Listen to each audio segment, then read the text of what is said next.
Summer of 1941. The winds across Eastern Europe were unusually still, as if the land itself held its breath. Deep in the forests of Poland and East Prussia, the largest invasion force in history had gathered. Tanks lined up like teeth of an iron beast. Millions of soldiers waited, silent and tense. Then, at dawn, on June 22nd, hell was unleashed. This was not just another campaign. This was the beginning of Operation Barbarossa, Nazi Germany's full-scale invasion of the Soviet Union. 3 colossal army groups surged forward, stretching from the Baltic Sea in the north to the Black Sea in the south. Over 3 million German troops, supported by thousands of tanks, artillery, and aircraft, smashed through Soviet defenses. Their goal was ambitious: total domination of the East within a matter of months.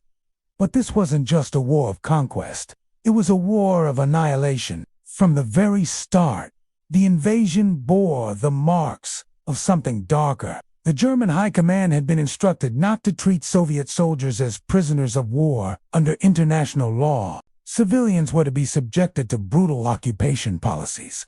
Jewish communities across Ukraine and the Baltics were targeted almost immediately by mobile death squads. The infamous Eins. Women and children were herded into barns and slaughtered. The Eastern Campaign would not only become one of the deadliest military operations in history, it would become a central pillar of the Holocaust. But despite the horror, the Wehrmacht advanced with staggering speed. In the north, German forces raced toward Leningrad. In the center, the goal was Moscow. And in the south, they pushed toward the oil fields of the Caucasus. The Soviet military, caught off guard, was thrown into chaos. Commanders lacked clear orders. Equipment was outdated.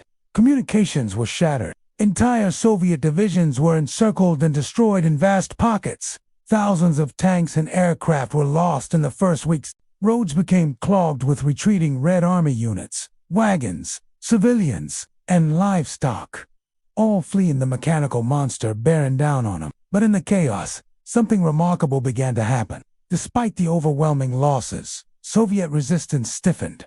Civilians dug trenches. Workers in Moscow and Leningrad volunteered for militia. Factories were dismantled and relocated eastward, away from German reach. The Soviet Union, wounded and bleeding, refused to die. By July, the front had stretched nearly 2,000 miles. German supply lines were overextended. Fuel became scarce. Summer rains turned roads into mud, slowing tanks and trucks. But Hitler remained convinced total victory was just around the corner. Inside the German High Command, debates erupted. Some generals urged a direct strike toward Moscow. Others pushed for securing Ukraine first. Hitler, impatient and obsessed with oil, ordered a southern focus, a decision that would change the fate of the war. Meanwhile, the Soviet leadership, shaken but unbroken, began organizing mass counterattacks. New divisions were raised, old generals were replaced, and deep behind the lines, an industrial miracle was underway. Cities like Sverdlovsk and Chelyabinsk became vast centers of war production. Trains brought machinery, workers, and families east away from the bombs toward survival. As August approached, the true scale of the war in the East became clear.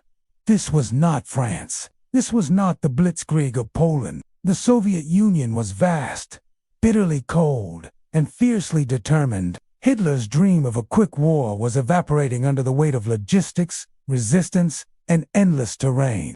Yet, German forces kept pushing. Smolensk fell. Kiev was encircled.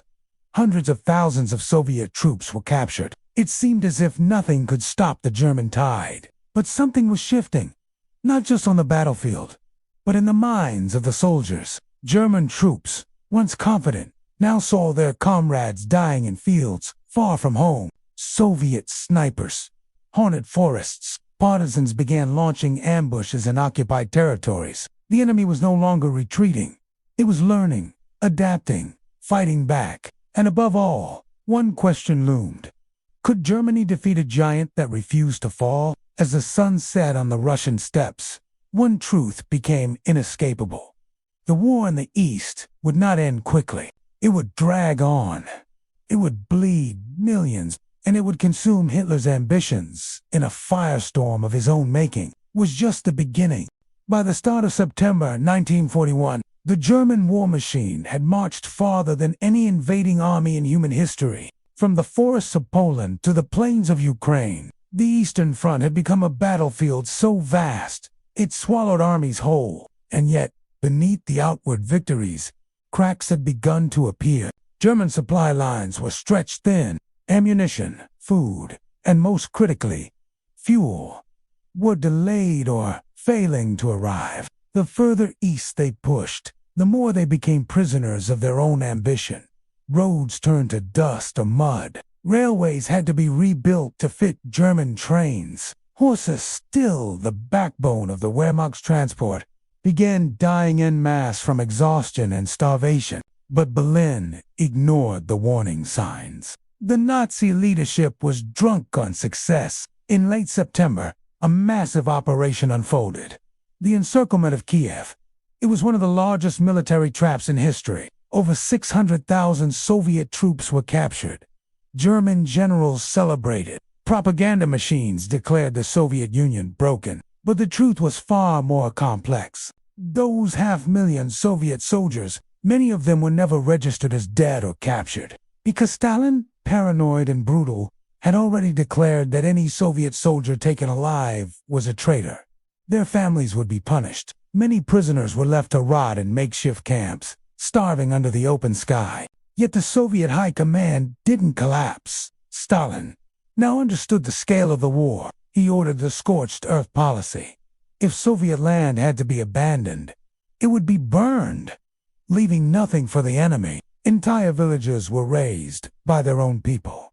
Railways, bridges, factories, all sabotaged. Even crops were set ablaze. The land itself became a weapon. In Leningrad, German forces surrounded the city, cutting it off from all supply routes. What followed was a siege of biblical suffering. Nearly 900 days of starvation, frost, and death. But Leningrad refused to surrender. Civilians melted glue from wallpaper to eat. Musicians performed symphonies in bombed-out halls. The human spirit, battered and cold, still defied the guns. Meanwhile, Hitler made a fatal decision. Against the advice of his generals, he split his forces again. Some would continue toward Moscow. Others would push deeper into the south, toward the oil-rich Caucasus. This divide weakened the main thrust and would later haunt him. By October, the German High Command launched Operation Typhoon, the final push to capture Moscow. The objective was simple: destroy the Soviet capital before winter arrived. German troops believed it would be over in weeks. Victory seemed within reach, but Moscow was not Paris. As German panzers approached the city, the first snow fell. The earth, once a highway of dust, transformed into mud. Trucks sank, men slipped, horses collapsed. The legendary Rasput Tsar. The Russian mud season had arrived, halting everything. Then the temperatures plunged.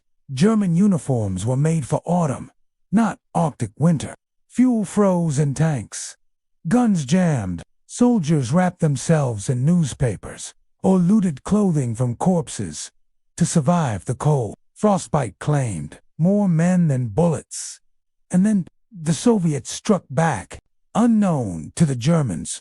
Thousands of fresh Siberian troops, hardened, well-equipped, and trained for winter warfare, had been moved west. Stalin had gambled that Japan, tied up in China, wouldn't attack the USSR.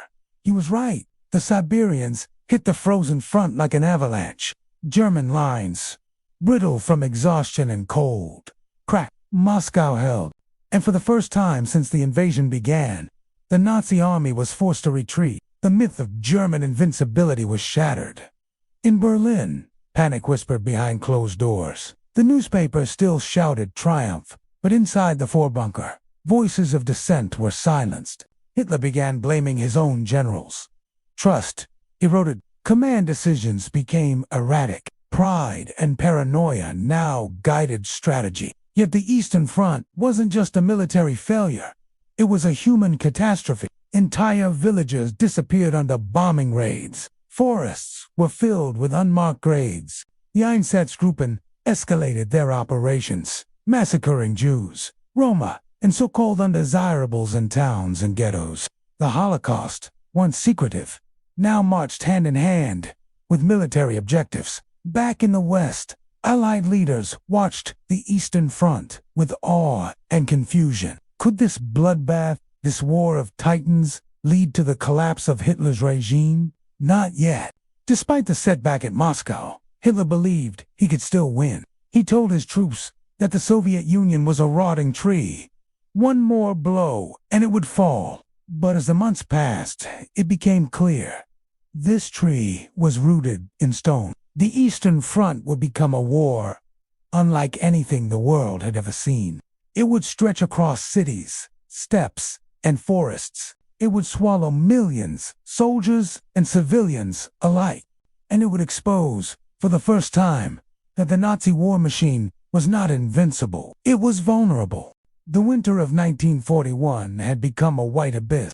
German soldiers, once confident and driven, were now freezing, starving, and dying. What was supposed to be a swift campaign had become a drawn-out nightmare. The invasion of the Soviet Union, Hitler-esque grand design, had ground to a halt just miles from Moscow. But the Soviets were not done.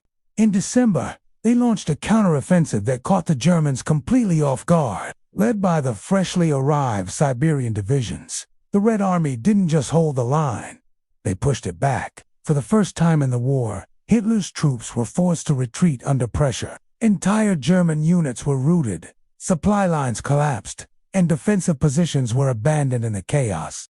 The German high command was shaken. Some generals urged a withdrawal to stronger positions, but Hitler refused. He issued a brutal command. Asterisk, no retreat, not a single step back. Asterisk, the army was to dig in, hold the line, and resist at all costs, even if that meant freezing to death in foxholes. This order would define the Eastern Front. German troops fortified their positions with logs, earth, and scrap metal. They built bunkers with ice and blood. Reinforcements were slow. Medical supplies scarce, and yet they endured. Not from loyalty, but from fear. Soldiers knew what happened to those who disobeyed, and across the no man's land, the Soviet resolve hardened. Factories deep in the Urals churned out tanks, rifles, and ammunition around the clock. Soviet women became machine operators, engineers, and snipers. Children collected scrap metal for the war effort. Entire cities turned into military complexes. The Red Army, once broken and disorganized, had become a war machine fueled by survival. Then came 1942. Hitler still believed he could win in the East.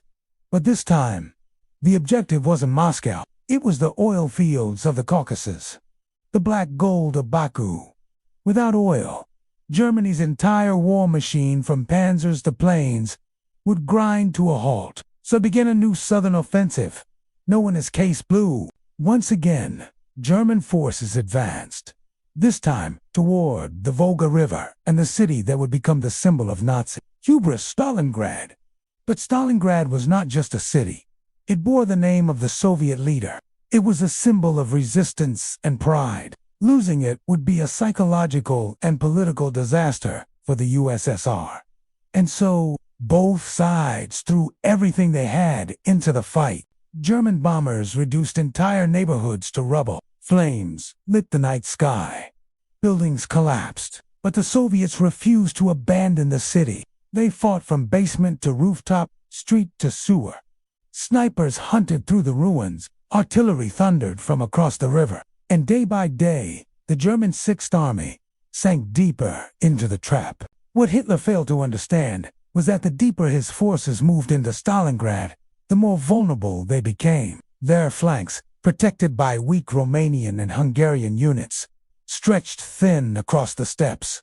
Winter approached once more. Then, in November 1942, the Soviet plan was unleashed. Operation Uranus, like a coiled serpent, to massive Red Army formations struck from the north and south. They didn't hit the city directly. They struck the flanks, crashing into the exposed Axis forces. Within days, the German Sixth Army, over 250,000 strong, was encircled inside. Hitler refused to allow a breakout. He promised supplies by air, but the Luftwaffe couldn't deliver even a fraction of what was needed. Men began starving, freezing, and dying from disease. Ammunition ran low. Medical care vanished. Commanders pleaded for evacuation. Hitler said no, and so the death trap closed. The Soviets tightened their grip. Day by day, the pocket shrank. Soldiers resorted to eating horses, then rats. The wounded froze in their sleep. The once proud Sixth Army was reduced to scavenging through snow and ash for survival. By January 1943, their fate was sealed. Soviet artillery pounded the ruins. Entire regiments surrendered. On February 2nd, the last pockets of German resistance fell. Over 90,000 German troops were taken prisoner. Only around 5,000 would ever see home again. Stalingrad was more than a military defeat. It was a psychological catastrophe for Nazi Germany. The invincibility myth was dead. Across Europe, whispers turned into hope. If the Germans could be stopped in the East, maybe the war could be won. But the costs on both sides was unimaginable. More than 2 million soldiers and civilians had died in and around Stalingrad. The city was leveled. Fields were stained red. Entire generations were lost. And yet, in that ruin, the tide of the war had turned. From this point on, the Red Army would begin pushing westward. The frozen bones of 1941 and the ashes of Stalingrad in 1943 marked a transition from defense to dominance, from despair to defiance. And Hitler, he had made his deadliest mistake. He awakened a giant. And now, that giant was marching toward Berlin. The battlefield of Stalingrad had fallen silent, but the war was far from over. In fact, for the Nazi regime, the nightmare was only beginning. As 1943 dawned, the Soviet Union emerged from the ruble like a wounded beast reborn in fire. The Red Army was no longer a disorganized, battered force. It had evolved, hardened by frost, blood, and unbearable sacrifice. Factories deep in the Urals now outproduced Germany in tanks and artillery. Soviet generals, once politically terrified of Stalin, now held confidence, forged in the crucible of survival. And the morale of the Red Army was no longer fueled by slogans. It was vengeance. Germany's defeat at Stalingrad had shattered the illusion of its invincibility. And while Hitler stood at the heart of Berlin, still convinced of ultimate victory, his enemies, both foreign and within, knew better. He refused to allow retreat. He refused to acknowledge weakness. And in doing so, he condemned thousands more to die. As spring returned to the Eastern Front, the Soviets pushed forward. In July 1943, both sides clashed in what would become the largest tank battle in history. The Battle of Kursk. Over 6,000 tanks and millions of men collided on the plains. Fighting through minefields, trenches, and scorched earth, Hitler had gambled everything on a counteroffensive, Operation Citadel, hoping to regain momentum. But once again, he underestimated his enemy. The Soviets had built a line of defense so deep, it swallowed the German spearhead. Anti-tank guns, ambush points, and artillery fire crippled the Soviet air power, once inferior, now dominated the skies. And when the German advance finally stalled, the Red Army counterattacked with a force that sent the Axis reeling. After Kursk, the Germans would never again mount a major offensive in the East. From this moment forward, the Wehrmacht was on the defensive. Cities once captured with ease, Kharkov, Smolensk, Kiev, were now falling back into Soviet hands. And each liberation came with a revelation. The atrocities, mass graves, burned villages, survivors who looked more like shadows than people. The Red Army didn't just advance with rifles and tanks. It advanced with memory.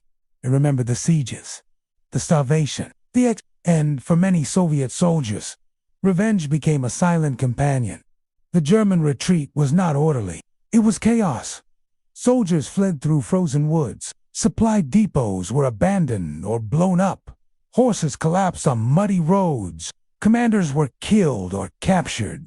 And yet Hitler clung to maps in his bunker, barking orders to divisions that no longer existed. By late 1943, the Red Army crossed the Dnieper River. Ukraine, long held under Nazi occupation, was rising again. Partisan fighters struck from forests. Soviet flags were raised in cities, and in Berlin, the pressure mounted. Allied bombings from the west. Soviet advances from the east. The noose was tightening. Still, Hitler refused to bend. He dismissed generals, promoted loyal fanatics, and dreamed of miracle weapons, but none of it could change the reality. The Reich was bleeding to death on the Eastern Front. Then came 1944. With thunder and fury, the Soviets launched Operation Bagration, a devastating offensive through It crushed the German Army Group Center, one of the most powerful formations of the Wehrmacht.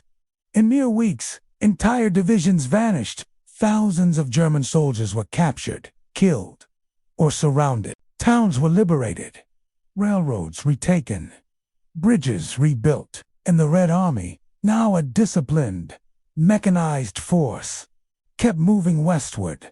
They reached the gates of Warsaw, then crossed into the Baltics.